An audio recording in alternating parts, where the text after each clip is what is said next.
gigantic black hole, millions and even billions of times bigger than the Sun. For instance, our Milky Way harbors a black hole of some 4 million solar masses. This black hole is comparatively quiet, with hardly any activity. On the other hand, supermassive black holes have been discovered in other galaxies that are violently active. Even entire stars will be shredded and swallowed up by these monsters. Matter machine in these black holes spews out jets measuring hundreds of thousands of light years. Remember, light year is the distance traveled by light in 1 year, which amounts to nearly 10 trillion kilometers. A huge number indeed. But then, such numbers are no longer confined to astronomy, since we come across bodies that run to billions and trillions as well.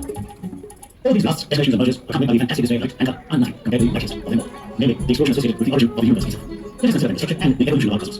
Our journey, let us take a look at the sky. If we are not handled by city lights and dust, we can see a lovely band of diffuse glow stretched from the horizon to the west. This is the Milky Way, our galaxy, made up of some 200 billion stars, like the Sun. This enormous entity is the basic building block of the universe. With the aid of the most powerful telescope, we can observe some 10 billion galaxies, spread over millions and billions of light years. The expanse of the universe made up of the galaxies is awesome.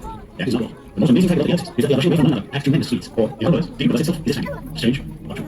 If we then trace the history of the universe backwards in time, it is evident that we find all galaxies coming closer and closer together progressively in the past.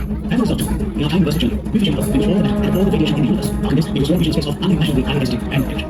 Primordial fireball. From this stage, the cosmic evolution was launched with an explosion of inconceivable magnitude, a Big Bang. Of course, there was no